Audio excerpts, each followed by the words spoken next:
अचानक आपल्या छोट्याखानी कार्यक्रमासाठी उपस्थित असलेले ज्यांनी देशामधल्या सर्वात महत्त्वाचा जो टप्पा असतो तो IPSचा उत्तीर्ण झाले त्याबद्दल जगन रोजेकर यांचा मी त्यांचे वडील आणि आई बेबाबाई रोजेकर यांचं खरं अभिनंदन करावं लागेल तर तुम्ही कष्ट करू त्या व्यक्तीने एक सामान्य कुटुंबातला म्हणजे सालाने जाणारा माणूसचा मुलगा आतापर्यंत आपण पिक्चरमध्ये पाहत होतो, कधीतरी पिक्चरमध्ये किंवा एखाद्या नाटकमध्ये, एखाद्या सिरियलमध्ये, एखाद्या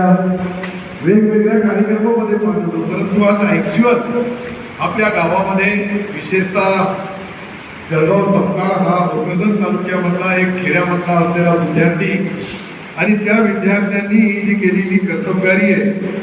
या कार्यक्रमाला खरं म्हणजे जिल्हा मध्यवर्ती बँकेचे चेअरमन अर्जुन पाटील काळे, केशवराव पाटील तायडे, विठ्ठलदादा सपकाळ, अर्जुन सहारे, कृष्णाजी लहाने, सुधाकररावजी गायकवाड, सतीशजी ताटे, अजित सेठ भागवान, प्राध्यापक शिवाजीराव वाटोरे, किशोरजी अग्रवाल, सुदर्शनजी अग्रवाल, ज्या दिवशी त्यांचे आई वडील त्यांच्या शरीरावर त्या देशाचा 3 मुंड्याचा सिक्का लावलेले ही खरी त्यावेळची ती परिस्थिती निर्माण होईल. आणि अशा या परिस्थितीमध्ये मी ईश्वर अल्लाह भगवान यांना एकच विनंती करेल का त्याचा पुढचं आयुष्य जे जे त्यांच्या हातून काम होणार आहे, आता देशाची सेवा होणार आहे, कोणतं राज्य आता राज्यामध्ये मला वाटतं केंद्रामध्ये कोणतं राज्य मिळालं तुम्हाला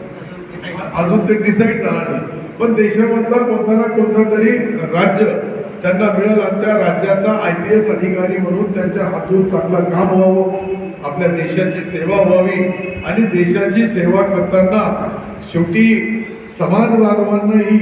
जे बाकीचे गोरगरीब आहेत, शेतकरी शेतमजूर असतात त्यांच्या मुलांनाही त्यांच्या आज स्वतःच्या भिकररावांच्या माध्यमातून एक नवीन संदेश त्यांना मिळेल. काही सामान्य कुटुंबातला जो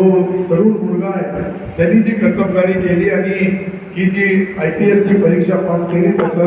निश्चित मीही त्यांच्या परिवाराचा सदस्य म्हणून ज्या ज्या वेळेस त्यांना